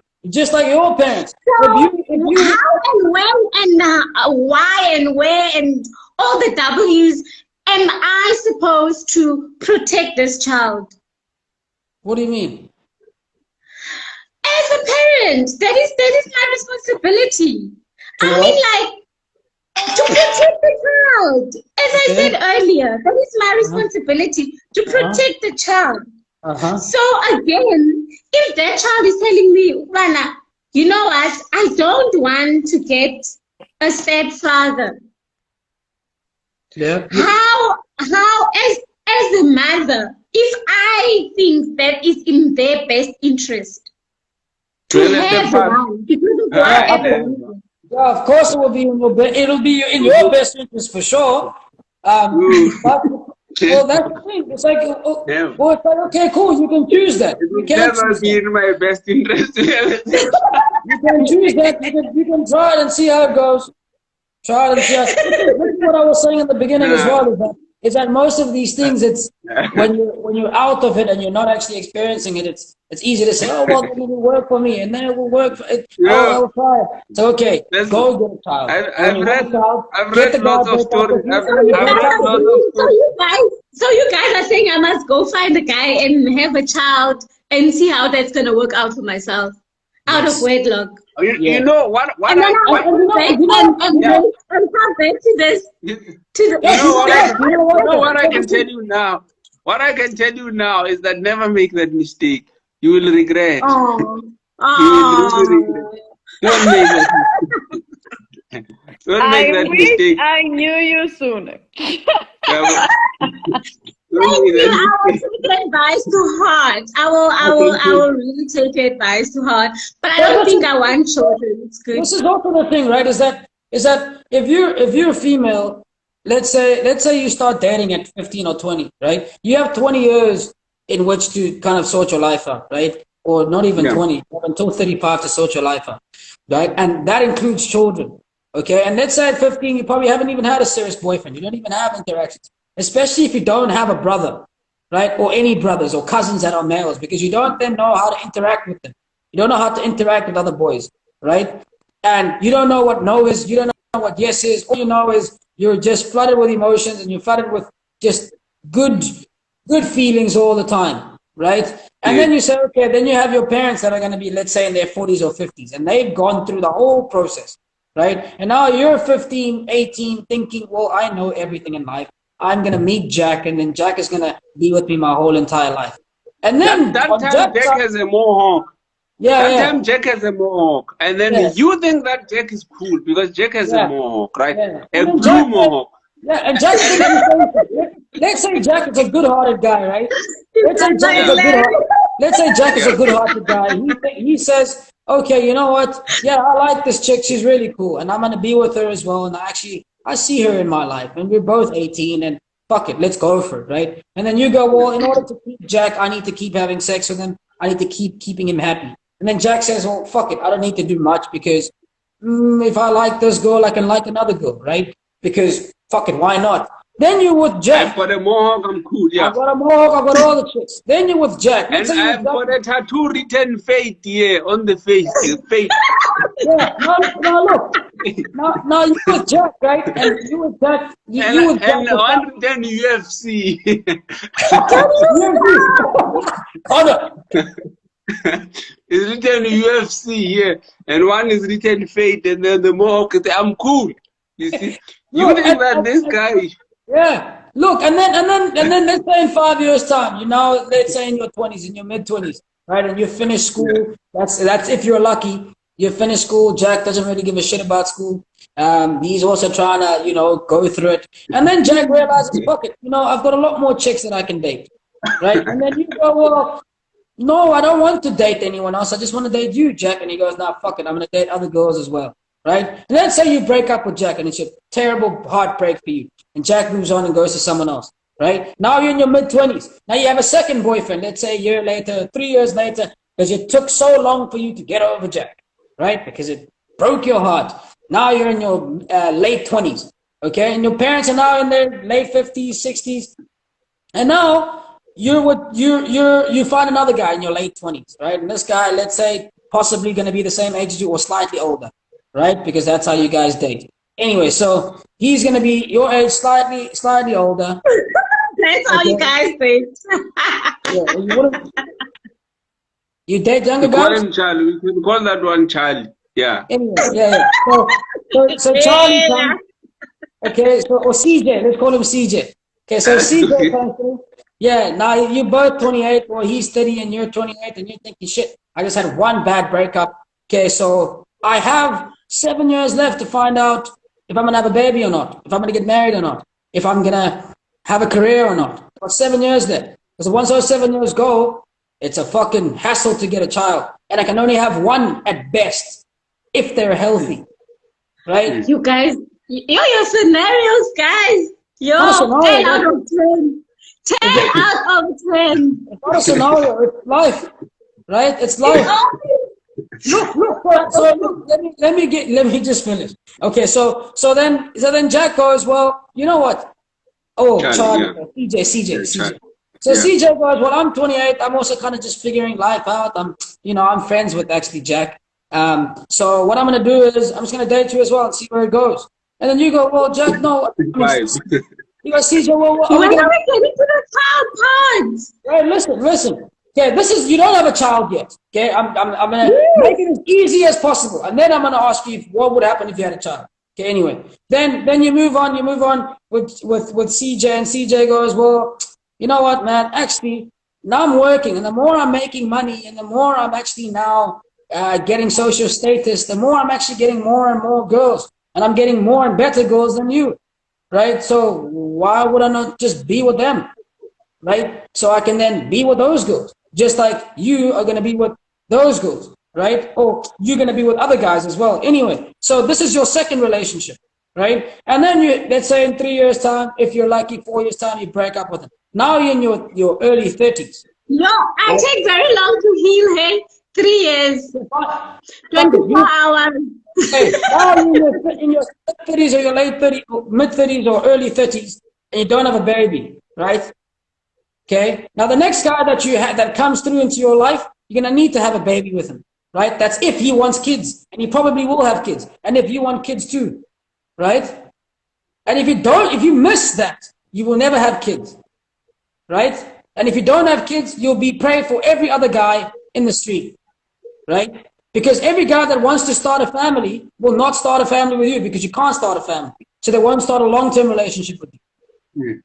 Right? So you need to get all the big parts of your life in order before the age of 40. This whole time you've been saying to your parents, fuck you guys, fuck you, I'm not going to listen to you. What do you guys know? And they go, okay, well, here you are, 35, what are you going to do? Right? Sorry, just wait. Is that it? Okay, so now you get into your late 40s or your late 30s, right? And you go, oh, well, I made a mistake, or I should have done this. What are you going to do now? Nothing. Now, from 30 to however old you're going to be, that's who you are going to be. That's exactly who you're going to be for the next 30 years, 40 years, however long you live, right? You're not going to have a child. You're not going to be in a relationship or a long-standing one with someone that wants a family. Right? You're going to have to pray that whoever you're going to marry, twist his arm to not have one kids as well and be with you. It's going to be much more difficult. right? Now let's say when you're with Jack or you're with CJ, you had a baby. Now Ah. how much more difficult is it then?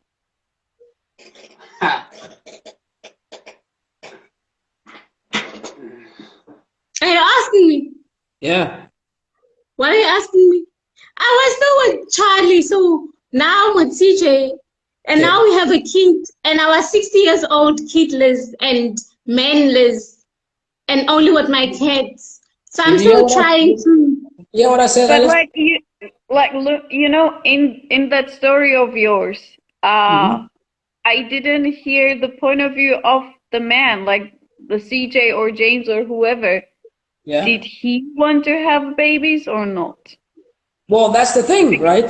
Is that well, that's the nice thing about it with males is that whether CJ wanted to have kids or not doesn't really matter in the story because even if he didn't want kids at 25 and he says 35, I still don't want kids. At 45, no, I still don't want kids. And at 55, he says, yep, I think I'm ready for kids. What does CJ do? Goes back and marries another 30-year-old, a 35-year-old. No, no, not a 30. He does not marry a 30-year-old. He marries a 25-year-old because he's also looking that he probably wants to quickly rush the process so that he can get maybe a family of 3 or 4 early. And then for him to be able to do that, he cannot bet on a 35-year-old. So he has to bet on a 20-year-old, on a 25-year-old, because he knows that that has about 10 years of that will have about 10 years. So it's gonna give him about 10 years of childbearing. And then at that time, so you see the sad thing about this is that he wins whether you lose or win. You know what, Alice? That is the point. Based on That all of these things, we are messed and we are messed up. So this is two And things, the right? odds are not in our favor. We are dumb. This is two things. We must think for ourselves and we must think for men as well, unfortunately. And that is the problem. Look, this is two things, right? That's two things. And also we must ignore again what I said. Everything is evolving, it's changing, it's either getting better or worse. But we're gonna ignore that. Yes, And whether I want children or not children, let's ignore that. Whether I want to go the IVF way or not, let's ignore that. When I want to adopt children, let's just ignore that. Because you know what? We are messed up. We are a mess. We can't think for ourselves. And we must think for men too in the process. And that is very sad, my dear friend.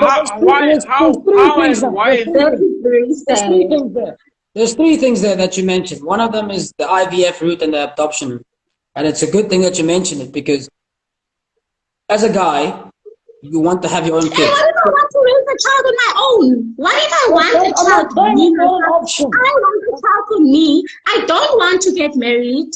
I don't want a man, but I want a child. That's selfish. It is. I agree with that. It is selfish. We are problematic. It is very selfish. What you are doing is very selfish because you want this child for you as your possession. Yes, I agree with. But now that's exactly you want this child for you for your satisfaction, for your possession. You are like you don't care whether he has a father or not. You just want this child for you, for your possession. Basically, you want a pet. You can get a cat if you really want that. So you decide that. You decide that you're gonna have this human being for you. Does any of my reasons even matter of why I want to do No, they don't matter because they are selfish. They don't matter because they are selfish. You want to bring a child. You don't care whether that child will have a father or not.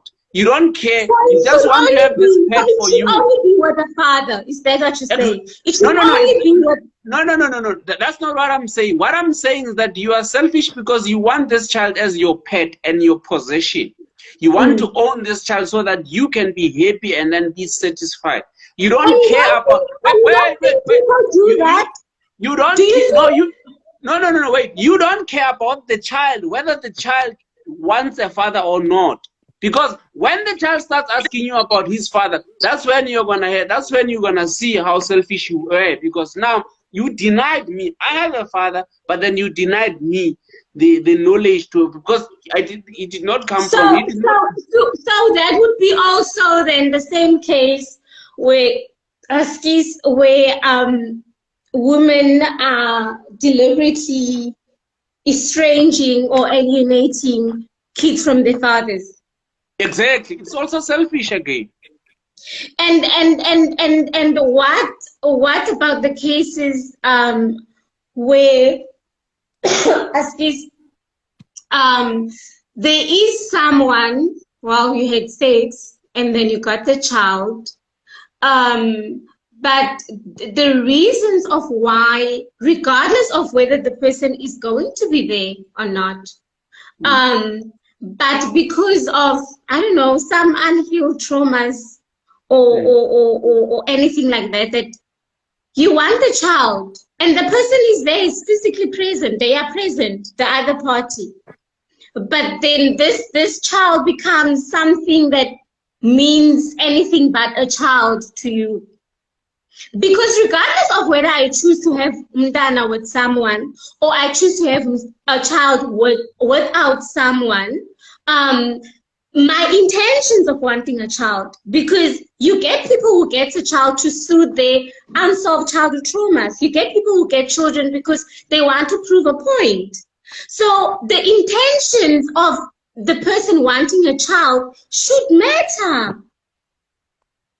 I'm not sure if I understand your line of argument, because it doesn't mean just because you are in a partnership with someone and who there you conceive the child that your intentions is to build.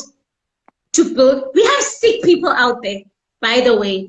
We have people who are not because of procreating and whatever, but to exactly as you're saying, selfish reasons that are sometimes very much messed up, but also that is very extreme. But I'm just bringing that across as well, that the intentions sometimes are not as, I don't want to say societal acceptable. So my intentions and my choice of wanting umntana on my own, why should it not matter? As I said before, and then I'm just going to be repeating myself, it is selfish because this is, if you want, you are bringing another human being here. That human being you are bringing is a human being that's going to have his questions as well. And then he's going to want to know his being. He's going to want to know where he comes from, his parents and everything, what makes him human. Then you decide that, you're you can only do that to dogs, because dogs, when we do that, we take dog. We don't care about dogs. We just buy dogs, puppies there. We don't care whether the mother misses the dog, the mother of the puppy. We don't care about the father. We just take them. So that's what you are doing. You're actually dehumanizing. You're actually making this person less of a human, because you are intentionally bringing this person to exist just for you, and then for your satisfaction, so that you can have something to pet. So it's disrespectful to the child. Your reasons don't matter, because now the child is here because he needs his answers as well, or he needs his answers as well, and then you cannot answer them because your intention of it was not. It was just for you to be happy, for you to have something to pet. That is the problem. That's why you should not do it. And but luckily for me, I don't want children. But I would. Why don't you want children? I want 15. Why don't you want children? Good for you. Good for you. I don't want. I'm good. I'm fine. Why not? Why? What is the reason? It's my choice. I don't want. Okay. Here's a question. I met someone like that also. That doesn't want kids, another female, and I get it. It goes back to this whole. Do you know how difficult it is to find someone that wants to be with you, that cannot start a family with you, that will then leave you because of that? Because of you not, or choosing not to want a family. Oh, that's fine. Yeah, you say that now. Do you know how difficult it is? Is it fine to be alone? I You don't want to know. be I've alone? never been there, but for Yes, I know now, that. Yeah, because the like world is that ever is changing my and you never choice. know what's And going to happen in I the think future. I do get someone who would want a family. I don't think, and I know I want to commit to the person. I would think that I'm very much open because I would want to be very transparent in terms of long-term goals and all of that and what I want and what I don't want. Then it's fine, and I will deal with that then. But for now, I don't But it takes want. courage. Like, girl, I really admire you because it does take courage. Because, and again, we're again with the society because society basically pushes the women to, like, you have to reproduce. You have to reproduce. You're a woman. You have to reproduce. So, like, to say no, I don't have to because I didn't feel like it.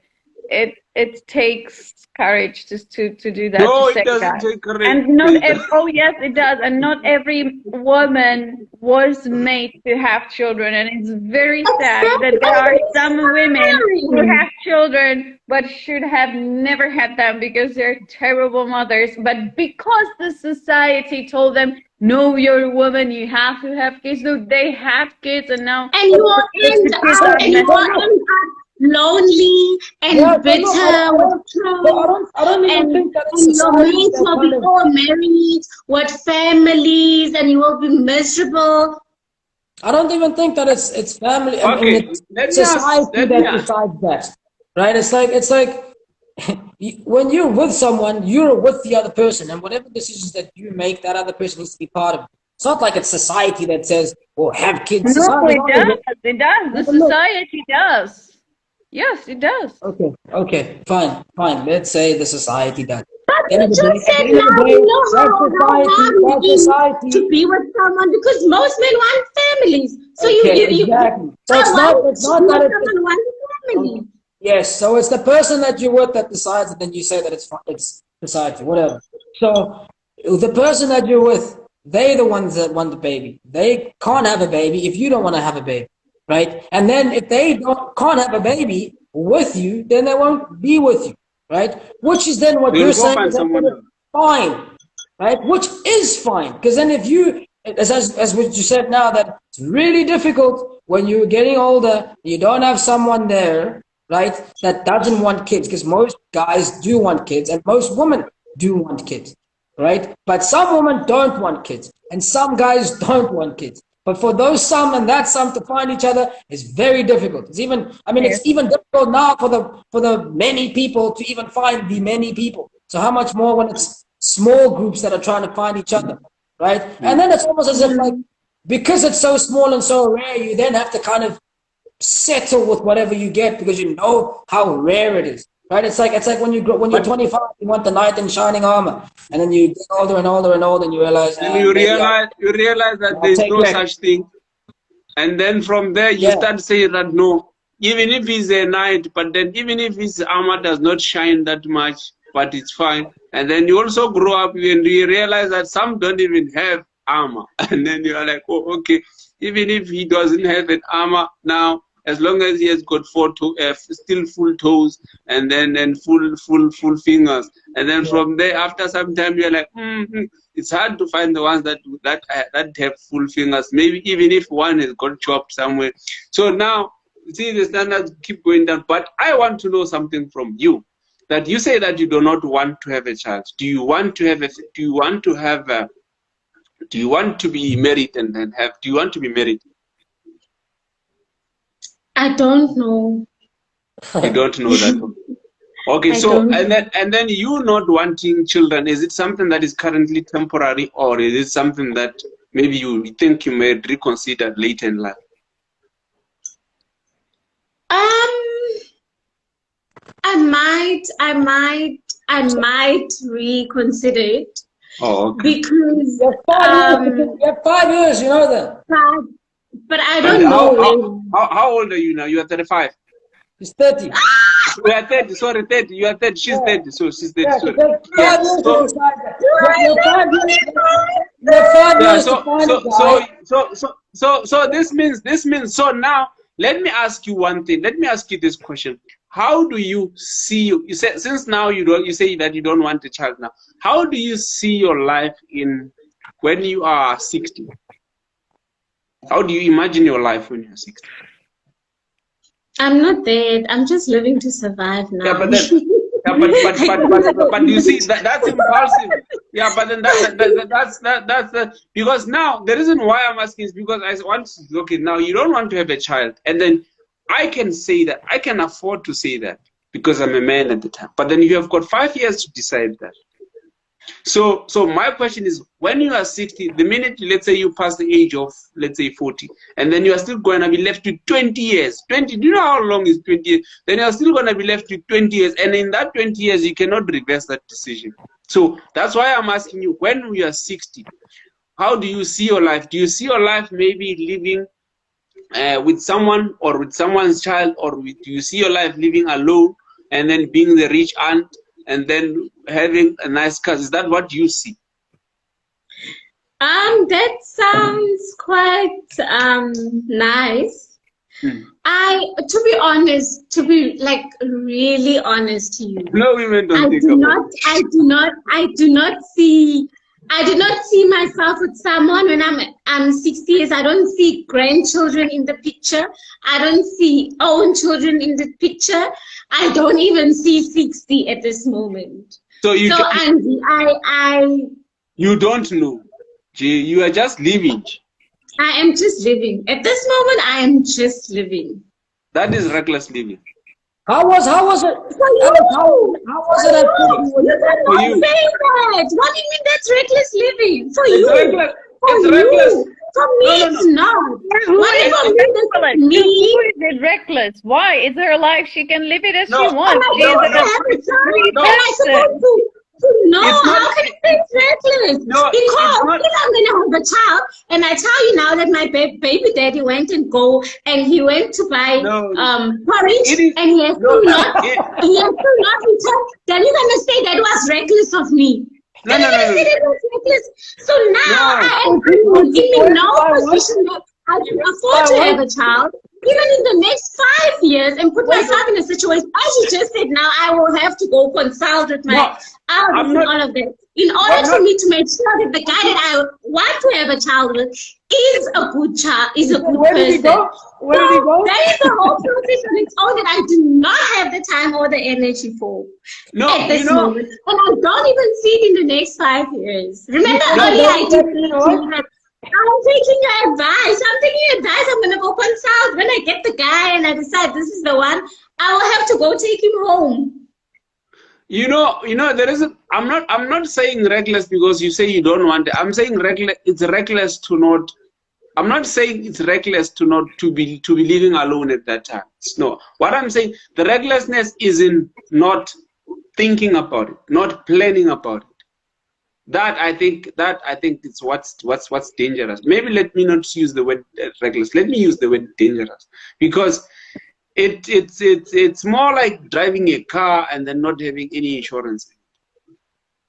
I don't think you have a car, right? For who? For you. So you cannot project. You cannot project, because for me, it's fine. It's working. It's okay. And I am at peace with that. For you, who's an outside of my life and looking into what I am telling you, you feel the way that you are feeling, because for you, you need to have a plan. Maybe I don't even like to plan. Maybe I don't believe in that. Maybe I do believe in living in the moment, and that is working out for me. So now when you cannot do that, because I can also, tell you, like, why you live married and you have a child. You understand? Like, oh, that is, now I'm going to project my convictions over your life, and that is totally wrong. So you cannot say that. You cannot. It's not wrong. I feel like you cannot say, like, for me, feeling that I'm not at 60.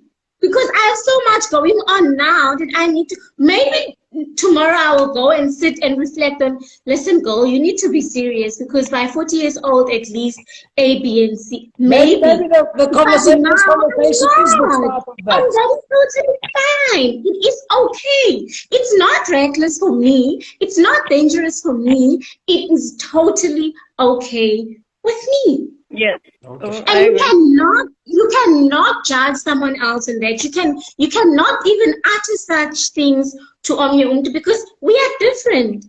And as I said last night as well, you are on your journey. You have your purpose that you feel in this life, and I have mine, which might be totally different from what is from yours. And that is okay. Even if at 69 I want to be a pimp, pimping 12-year-old kids and selling them, sex trading and whatever. Maybe that's my goal. But I will tell you, even if that one, I wouldn't tell you. Yeah, that's not right. That's actually illegal. Yeah, that's not right. You took it a bit too far. That's dangerous. Now I can tell you that that's dangerous. You only take it to the extreme, and then all of a sudden that's illegal. And what about all the things you guys have been saying here? Hey? My one has been illegal, but it doesn't mean they were right. What? No. It's fine. Nice talk. Great stuff. Absolutely. So amazing. that's it. It was good, guys. Tomorrow is June 16, and I'm planning to sleep until whatever time. And yeah, so I'm a bit tired. It was good. I'm gonna love and leave you. All right. Good.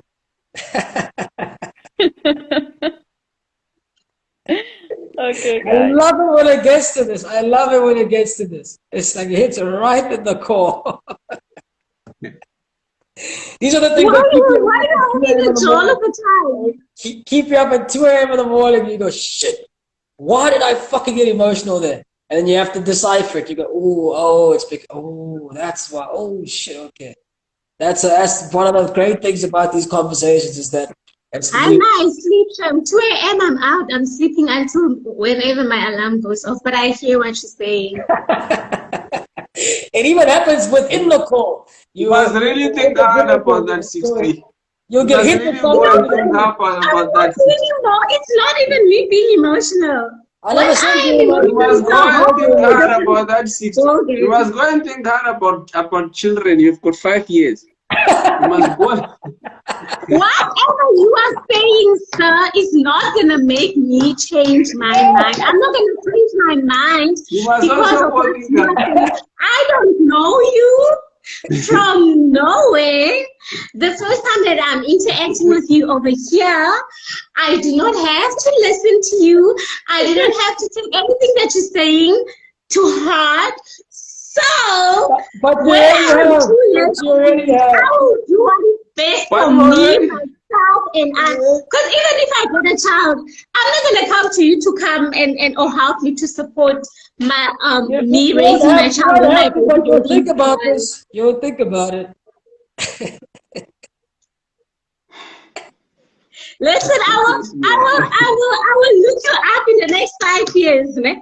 And I still don't have a child, and I'm married. I'm happily married, and I don't have a child.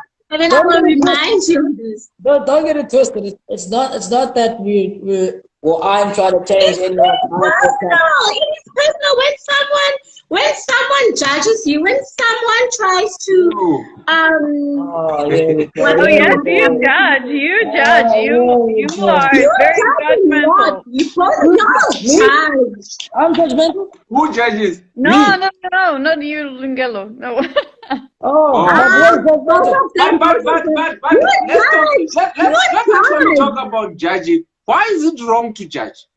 Because I judge, and I think it's good that people should judge. Okay, fine, judge. It's your own. What do you call it? Why do you guys? Why do you guys say? What is wrong is to project and try to enforce your views and your beliefs and whatever on someone else. That is wrong. That is wrong because I could that's your view as well. your child. That's Why- your why- view. why- as well. That's your Why- view as well. why- And you're projecting it on him. Because the issue that I have is that a lot of people always say that you must have good judgment. How can you have good judgment if you don't judge? Because that means you must judge so that you have got a good judgment. Meaning that you must also you must have a clear picture, and might not be that clear, but then you must also have a strict picture of, okay, this is right, this is wrong, maybe this is great. But then for you to be able to do that, you must actually practice judging. You must know that, okay, I don't agree with this. Not even just that, you need to know how to react when you do get judged. Yes, you also must know how to react. You don't say, don't. Yeah, it's weird. You don't though, say, because don't judge me. And it's weird. Because you understand how you can't say, don't. The problem is You can't say, don't judge. Projecting your and enforcing your beliefs on someone else's life. You cannot do that. Of course No, you you can. can do that. I cannot sit here and be like, I can do that. I can do that. Because you left religion. No. That is not. It's not my portion. No, I can do that. The difference is whether you will accept that or not. But I can do that.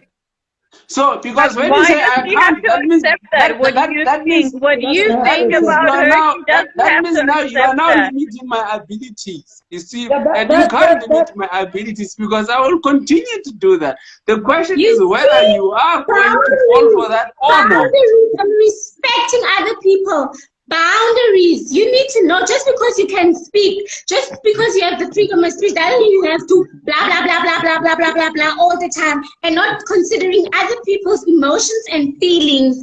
That is wrong. Why? It is not okay. Why? And it will never be okay. Why? Why is it wrong? Why is it I wrong? don't need nonsense, man. No. That's such a good ending to this, because that's exactly what we started with this whole, well, it's my speech. So if it's my speech and you get offended by it, that's your offense, not mine. Yeah. It's got nothing to do with me, and it's all got to do with you. If you want to change the way I talk, that's up to you, right? But I'm not going to change it. And you should guys have change it. moral values. You have values. You have moral values. We do. I do have moral values. Even though I'm not religious, though, but I do have. I set them myself. Remember, I took the. I'm no longer. We must all follow yours because yours are. Yeah, that's how I feel. the standards. No. I'm not. Meet that standard. That's how you are. We must all meet that standard of yours. You don't No. have to. No, you don't have to, but Don't you're do gonna it. hear about it. Don't do it. Yeah. Don't. And if you don't want to hear about it, you don't have to either. The thing is that, you Yes. see, the way that we're interacting now is so great in the sense that that's how we should have been when we were younger. You should have had things challenged, and you should have had your thought process challenged, and you should be shaken all the time. You shouldn't ever feel Yes. like everything that you're saying is right, or everything that your parents tell you is right, or anything like that. Every single thing that you should be thinking about, you should go, ooh, wait, I need to be shaken. I need to feel something about this. Maybe the fact that we're going out and getting women all the time might not actually be a good thing. I need to be shaken. And if you're not shaken, you then live to think that whatever you're thinking is always going to be correct and always going to be right. Terrible. So the way that we are now, at least you go, maybe I'll think about that. Yeah, she actually made a good point, and I thought about this the whole time. So you're not going to think about me having or wanting to have children, but okay, continue. Yeah, well, Yes. again, you don't have to. It's whatever it is. You know, as long as you hear the No. other I people. say she must go think about it. I'm very, very. I am so happy. I'm very. And I would like to give you, you know what? I would like to give you more details of even my choice in that, but I don't have to. Do you understand?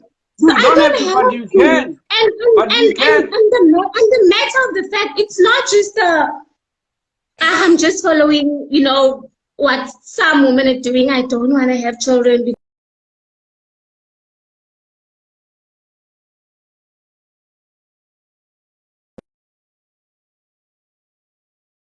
You don't know whether I have already lost 4 babies because of the trauma that I had to endure. I have now decided to not have kids. But yet, here you are, you're telling me about that I need to be planning. Hence, I'm saying that it is wrong to, because you don't know. I don't know you. You don't know me. No, So no, you no. you cannot make it seem your beliefs are the ones that should be followed. And it's so wrong of me to not have a plan when I'm 60 years old. No, no, You, no, no. You know, here's what happens. No, no, you can. You can. The question is how you respond to that. You see, you can do anything. The question is also how you react on that. How do Exactly. you react on that? Now But because you want to also dictate how I must act. no, no, no, no, no, no, no. No, no, no. You want to prescribe, but don't. You know what? It's fine when someone does that. Don't react. Respond. You know. Look, now again, but, it must but, go on your. but you are reacting now. You have control to what you're responding to. You have control. Now. Again, it must go on what? On your beliefs, and that's what I've been saying. But you are reacting now because you are reacting now because of what I said. Like you feel that it actually offends you. But the fact of the matter is that I still stand by this. I still stand by this, and then I maintain that this is something that that is right to do. You see. So now that you tell me that okay, there could be other problems. Well, I cannot think about that. In fact, I cannot be able to think about until you put those things forward. You don't and then have once you to. put those forward, Hence I said, I don't have to tell you, listen, my decision of not wanting or my choice of not wanting a children is because it's health related. I don't have to tell you that. It's enough for me to tell you that I do not want, because of it's my personal choice. I don't want. That is more than enough. I don't have to go into details. Listen here, you know what, 2018, 29, I lost babies, and the doctor actually said next time, oh, it's been traumatic, I'm still not over it. Every time when I see anything baby, it triggers me. I don't have to give you that details. It has absolutely nothing to do with you. True. Yes, true. I agree with that, but then that also should not stop you from asking. No, you see, I like the fact that you understand your control and your limits, and then you also understand. I also understand that. I can ask whether you give the answer. That's up to you, and then you also. But then, as much as you tell me that I do not have, I cannot. You do not owe me that answer. You do not owe me that. Then it's fine. But then understand that it's also within my right to ask. It might not be, you may not answer, but then it is within my, guys, understand something, that the questions, whether offensive or not, the questions are still questions. And then the person asking them still has a right to ask questions. You see, whether you decide that you're going to answer them or not, that's also up to you. And then again, I cannot force you to answer the question, because now I'll be what? Unhealthy. These are all signs of unhealthy boundaries. Yeah. Unhealthy boundaries, because you need to know everyone has boundaries, and you need to know when to like, never mind, personalized boundaries, but general human common, I don't know, sense boundaries. Okay. Like for which boundaries are for everyone? You should know that, you know what, it's not always about me wanting or having to prove a point. You don't always have to prove a point. No. Which boundary? If I ask you,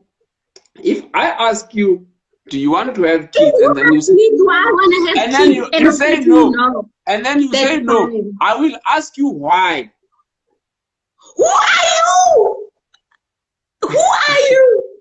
That is what I'm saying. That's such a personal, sensitive, because now I'm telling you. Listen. Now you trigger me. Now listen. Now you trigger me with that question. You ask me why, and here I'm having a meltdown because that now I need to speak about this thing. I don't have to, but you ask me a question and I'm being triggered. What are you going to do with that? No. There's really nothing. It's beyond my control. There's nothing I can do about that. So it's really that one is beyond my control. The only thing that I can control is what comes out of my mouth. That is the only thing that No, I can. obviously not controlling, because then that's a boundary. You're not controlling. You are not. You're not. When you just have mouth diarrhea, it just goes on and on and on and on and on and on. That's you. There's no, because if you control, if you can control, then you would have boundaries, then you would have put things in place. But this is a line that I should not cross. When you don't know, you don't know, because at the end of the day, you have the right. When you are the one with the right. Okay, here's the last question. Last question. You are out of this, please. Wait. So you saying that he doesn't have a boundary over the things that he's saying, right? Right? Mm-hmm. Do you know how many other questions and how many other things that he wants to say that he's not saying because of having a boundary? The ones that he is saying is showing no boundaries. I don't know. But the ones that he has chosen, deliberately chosen to ask, shows that he doesn't have boundaries. Never mind the ones, because I'm not in his brain, so I don't know what he's thinking of. But that is coming out of his mouth shows that he does not have boundaries. Okay, no problem. All right, guys. We'll end this one.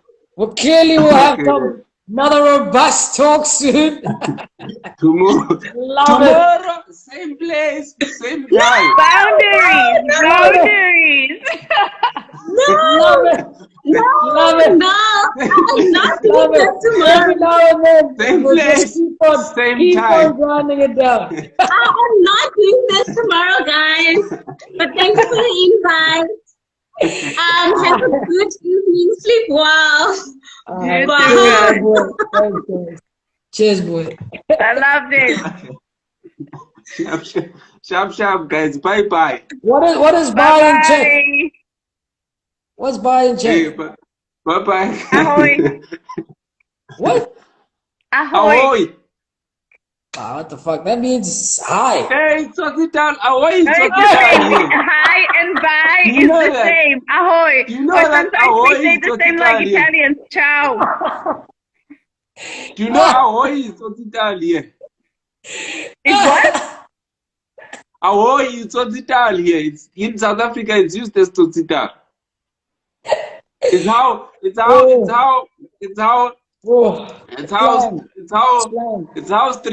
street smart, how street kings greet each other. Ahoy!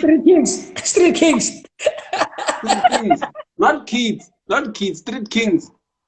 King. Yes. Oh man. I have one king sleeping there. I'll see you, boy. Cheers. Sharp, man.